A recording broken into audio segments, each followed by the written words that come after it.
जीवन में कभी भी सुहागिन स्त्री को अलंकार रहित नहीं रहना चाहिए। जब भी वो अपने श्रीमान जी के सामने जाए अलंकृत होनी चाहिए। वो सौभाग्यशालिनी का मतलब है वो पूरे अलंकारों से युक्त हो, अलंकार युक्त होना चाहिए। सौभाग्यशालिता की निशानी है अलंकार युक्त होना। और आजकल का दर्शन ये आ गया है कि बिल्कुल ही कुछ नहीं, पता ही नहीं पड़ता कि लड़की है कि सुहागिन है। अब तो एक सबसे बड़ी समस्या ये हो गई है, कई बार हमारे पास भी लोग मिलने आते हैं तो माता जी होती हैं और उनकी बेटी बहू जो भी होती हैं, तो बहुत देर में जब जाते आते समझ में आता है कि इनकी बहुए की बेटी है। वो भी जब वो परिचय करा दे तो आजकल पता ही नहीं पड़ता बहुए की बेटी है। कई बार पीछे से पता नहीं पड़ता कि नर है कि नारी है। कई बार ये भी होता है जाते में नहीं पता पड़ता नर है कि नारी है।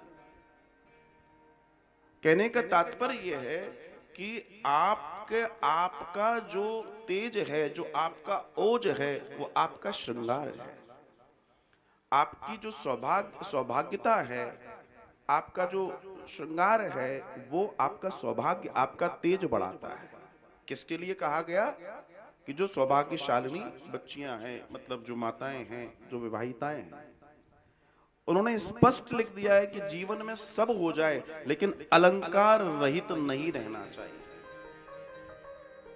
पहले के समय में अलंकार पूर्ण माताएं रहती थीं और आज के समय में अलंकार की तो बात छोड़ दीजिए, अब कुछ समझ में ही नहीं आ रहा है।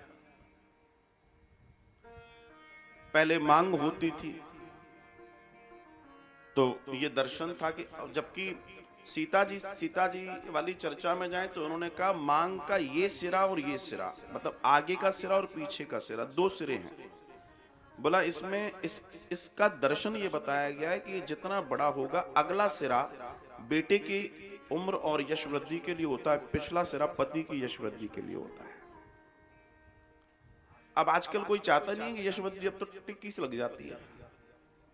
बोला हमारी वृद्धि हो जाए वही बहुत है। और पहले का तो दर्शन था कि पुरुष मध्य में रहते थे, आजकल तो पुरुष साइड में रहते हैं।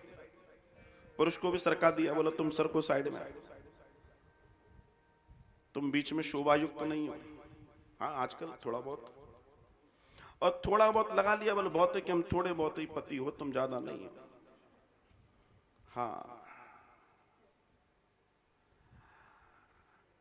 ललाट को, माथे को ओज युक्त करने के लिए लाल टीकी का वर्णन है, लेकिन आजकल लाल तो छोड़ दीजिए, न जाने क्या क्या। अभी तो बीच में अभी तो हो गया, आजकल सीरियल वीरियल में नहीं आ रहा, वरना नाग नागिन बन रहे थे यहाँ पर, है ना।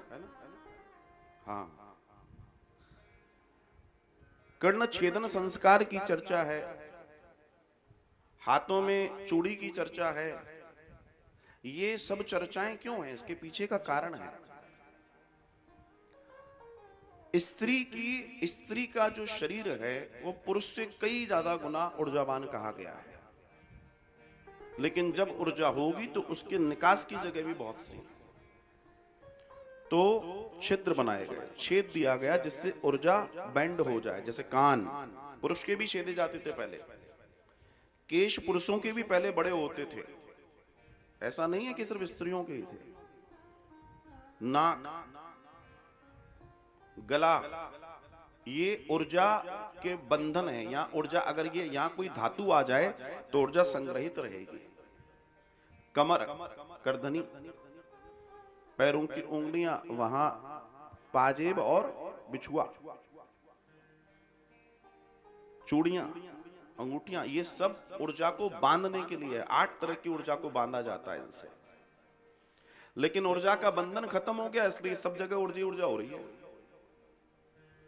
अब ऊर्जा बंधी नहीं है तो ऊर्जा तो जय जय करेगी।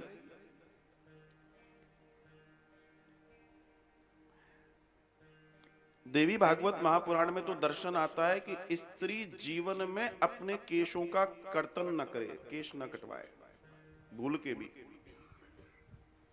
अब भूल के भी लिखा है, यहां तो जान के कटवाया जाता। प्रसादन खुल गए, एक से एक प्रसादन खुल गए।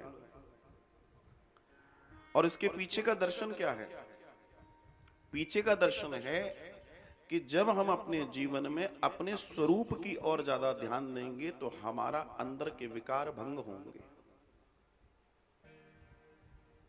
सजना है, श्रीमान जी के लिए सजिए और या तो श्री राम जी के लिए सजिए।